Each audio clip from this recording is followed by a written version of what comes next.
Hi folks, in today's video we're bringing you a small segment of our Conceal Carry Basics course. It will focus on the mental aspects of what you need to know in order to have a successful outcome should you ever be involved in a self-defense encounter. Your life. So if any encounter you ever have to face, we want you to have the tools to be able to prevail concerning your life. That's the first battle you must win. The second battle that you must fight and win is the right to remain free, or your freedom, your liberty. And so in doing that, we want you to know what the laws are concerning you and how to operate within that framework of the law. And then the pursuit of happiness, we want to not only for you to prevail with your life and keeping you out of jail, but we want you to prevail from a civil against civil litigation. So we don't want nobody to sue you. We don't want you to be able to go bankrupt. And so each one of these are the elements that we're going to be training and working in today. But anytime anyone has a live firearm in your presence or give it to you, you yourself need to know that that firearm is not loaded, that it is clear, that it is safe. Okay, so you need to be able to see what's in the chamber, if it's a semi-automatic, whether it has a magazine in it.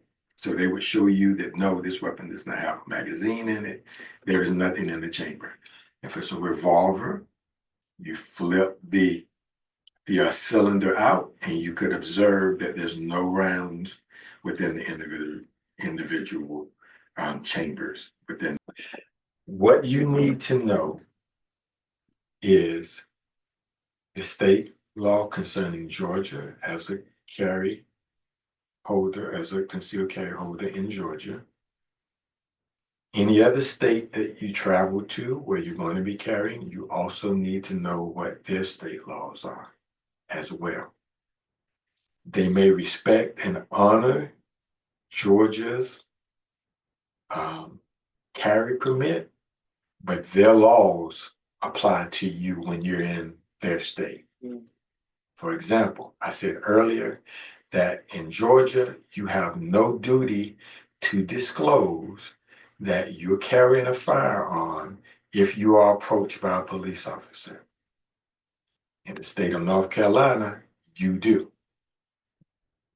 So once that officer makes contact with you, if you were driving, if you were stopped in North Carolina, you need to let them know, hey, officer, I'm a concealed carry holder in the state of Georgia, and I'm carrying.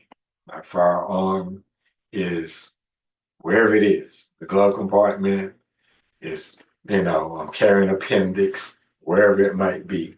You let them know that for their safety because you have a duty. Also, in other states, there are other factors that come into play concerning alcohol. If you drink, some states, they have to, just like driving, your alcohol level has to be at a certain point before it's illegal for you to have that gun on you. In Georgia, if I'm not mistaken, I believe it's also 0.8, same as if you were operating a vehicle. However, under no circumstances would I ever want to have been drinking in a place, in a restaurant, or bar, or public place, where I would potentially have to use my gun if I've had even one drink, because that could work against you regardless of whether you are legally drunk or not. When I'm out in a restaurant carrying, I don't order a drink. I don't drink from a drink. Now, if my wife says, hey, honey, taste this, see if you like it, I would take just a sip of it to see how it tastes, and then you won't see me touch that drink anymore. Because what could potentially happen is, should you be involved in a scenario, 5 other witnesses may say, yeah, I saw him, he tossed down 3 drinks. And so you don't want that perception. So for that reason, you want to make sure that Alcohol is not involved if you drink, so stay away. There's certain states that have laws concerning hotels, whether you can bring a gun into the hotel. And I only recently found out this myself since going over some of this information in certain other states. So you want to know that, how that's involved, and also how stand your ground works. And we'll talk a good bit about that coming up, because in Georgia, Georgia is a stand your ground state, council doctrine. Okay. Every round that I fire belongs to me. Every round that you fire belongs to you. You're responsible for it. Whether it hits the bad guy or the good guy, it's your responsibility. Okay. So I put in every sense of the word, and life and death are in your hands. Okay, as a gun owner, life and death are in your hands. That's a concealed carry. There's the saying with great power requires great responsibility from Spider-Man, exactly. And so that's the concept that you need to ingrain in your mind, not to be, cavalier about it, not to be, to do things that you wouldn't normally do if you weren't armed. Don't do those things when you become armed. Right. Think in the same context. You want to do everything in your power to avoid having to ever use that gun. But at the same time, you want to be fully trained and ready so that you can respond if necessary. Okay. All right, so our next one is imminence. Imminence. Okay. The term imminence refers to the state of something being likely to happen very soon, right now. Okay. Right now. Okay. In terms of self-defense, the danger must be immediate. Right now. It's happening right now. Okay? Not 10 minutes from now, not 10 minutes ago, right now. And then this other one basically kind of defines that. So your response can't be too early or too late. Okay, so let's talk about that a little bit.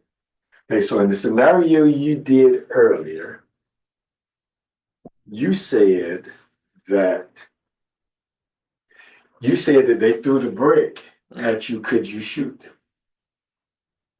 No. If they thrown the brick at you and missed, then it's too late. Right. It's not imminent anymore. Okay? Meaning happening right now. Now, if I'm coming at you with the brick, imminence may apply because it's not too late. Okay? When you call 911, you want to give your name. I'm at this is what happened. Somebody drew a knife on me. I had to defend myself.